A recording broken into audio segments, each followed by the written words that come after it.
ಮೈಸೂರಿನ ಜೆಕೆ ಮೈದಾನದಲ್ಲಿ ಜೂನ್ 28ರಂದು ನಡೆಯಲಿರುವ ಪ್ರತಿಷ್ಠಿತ ಎಸ್ಐಆರ್ ಮೈಸೂರು ವಿಭಾಗೀಯ ಮಟ್ಟದ ಜಾಗೃತಿ ಸಮಾವೇಶದ ಹಿನ್ನೆಲೆಯಲ್ಲಿ ನಗರಾಭಿವೃದ್ಧಿ ಹಾಗೂ ಮೈಸೂರು ಜಿಲ್ಲಾ ಉಸ್ತುವಾರಿ ಸಚಿವರಾದ ಡಾಕ್ಟರ್ ಯತೀಂದ್ರ ಸಿದ್ದರಾಮಯ್ಯ ಅವರು ಇಂದು ಸ್ಥಳಕ್ಕೆ ಖುದ್ದಾಗಿ ಭೇಟಿ ನೀಡಿ ಅಂತಿಮ ಸಿದ್ಧತೆಗಳನ್ನು ವೀಕ್ಷಿಸಿದರು.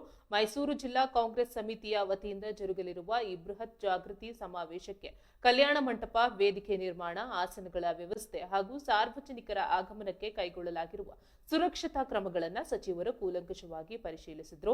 ಸಮಾವೇಶದ ಯಶಸ್ಸಿಗಾಗಿ ಮೈಸೂರು ನಗರ ಹಾಗೂ ಜಿಲ್ಲಾ ಕಾಂಗ್ರೆಸ್ ಸಮಿತಿಯ ಅಧ್ಯಕ್ಷರು ಮತ್ತು ಪ್ರಮುಖ ಪದಾಧಿಕಾರಿಗಳು ಕೈಗೊಂಡಿರುವ ವ್ಯವಸ್ಥೆಗಳ ಬಗ್ಗೆ ಸಚಿವರು ಮೆಚ್ಚುಗೆ ವ್ಯಕ್ತಪಡಿಸಿದರು. ಇದೇ ಸಂದರ್ಭದಲ್ಲಿ ಕಾರ್ಯಕ್ರಮದ ಅಂತಿಮ ಹಂತದ ರೂಪುರೇಷೆಗಳು ಹಾಗೂ ಗಣ್ಯರ ಆಗಮನದ ಕುರಿತಾದ ಪ್ರಮುಖ ವಿಚಾರಗಳನ್ನು ಜಿಲ್ಲಾಧ್ಯಕ್ಷರು ಸಚಿವರೊಂದಿಗೆ ಸುದೀರ್ಘವಾಗಿ ಚರ್ಚಿಸಿದರು.